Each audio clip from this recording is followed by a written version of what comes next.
Perkenalkan, nama saya Putu Mardika. Pertama memang alasannya kurang yakin memasukkan ke PAUD itu, pertama adalah Zian itu pemalu, yang kedua karena saya kurang informasi atau kurang pengetahuan lah soal PAUD ini.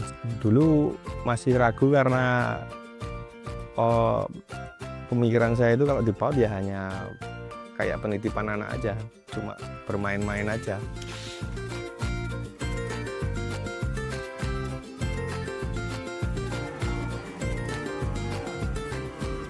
PAUD memang tempat bermain, itu memang betul. Tapi bermain yang bagaimana? Tentu bermain yang bermakna. Nah, bermain yang bermakna itu merupakan belajar untuk anak-anak PAUD.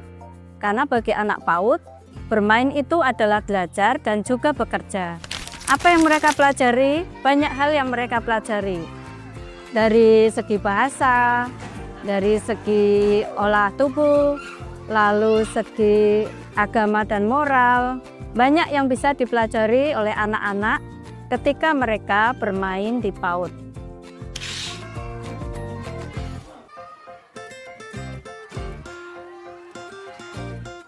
Di PAUD memang banyak kegiatan menyanyi, menggambar, bermain. Karena di balik kegiatan itu mereka sebetulnya belajar. Apa yang mereka pelajari? Mereka belajar untuk mengembangkan aspek-aspek mereka. Dari 6 aspek yang dimiliki oleh anak itu, semua bisa dikembangkan melalui kegiatan-kegiatan bermain.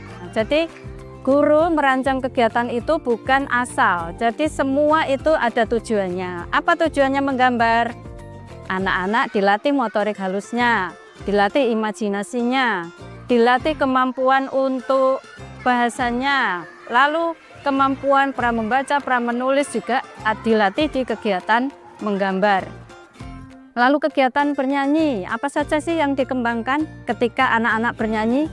Kegiatan seni, aspek bahasa, aspek sosial itu juga dikembangkan ketika anak-anak diajak bernyanyi. Dan itu semua juga dikembangkan ketika anak-anak melakukan aktivitas bermain ketika di dalam kelas atau di luar kelas. Perubahan yang terlihat ketika anak mulai bergabung di PAUD, mereka jadi terlihat jelas itu di kemandirian. Kemudian tanggung jawab mulai muncul. Mereka belajar beradaptasi, mulai berpisah dengan orang tua. Dia harus menyesuaikan diri dengan lingkungan barunya. Kemudian mulai beradaptasi dengan aturan-aturan yang berlaku di PAUD. Lalu mereka juga mulai tumbuh tanggung jawabnya, di mana ketika melakukan kegiatan harus ikut aturan, bertanggung jawab menyelesaikan kegiatan. Lalu kemampuan sosialisasinya juga mulai berkembang. Orang tua, bapak ibu, jangan ragu untuk memasukkan anak ke PAUD, karena di PAUD semua aspek anak-anak itu dikembangkan.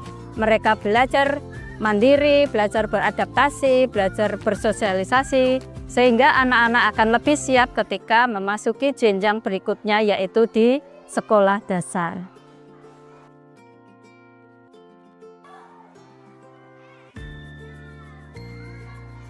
Jadi untuk anak-anak yang sudah pernah mengikuti PAUD dan juga anak-anak yang belum pernah mengikuti PAUD, itu terdapat perbedaan yang cukup signifikan. Untuk anak-anak yang sudah PAUD itu dalam hal interaksi dengan lingkungan, bagaimana dia bersosialisasi dengan teman-temannya, itu tidak ada kendala yang berarti. Tetapi untuk anak-anak yang tidak pernah PAUD, itu memiliki waktu adaptasi yang lebih lama daripada teman-temannya yang lain.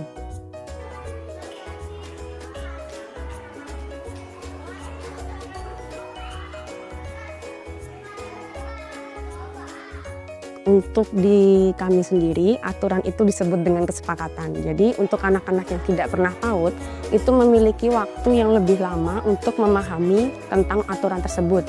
Jadi bagaimana sebab akibat aturan itu ada, lalu bagaimana melaksanakan aturan, bagaimana akibat ketika tidak melaksanakan aturan, itu memang perlu adaptasi yang lebih lama daripada teman-temannya yang lain. Jadi kami beri contoh ketika kami membuat kesepakatan terkait beberapa hal. Yang pertama itu ketika kami membuat kesepakatan tentang antri, tentang beres-beres mainan setelah bermain, lalu ketika kesepakatan cuci piring setelah makan.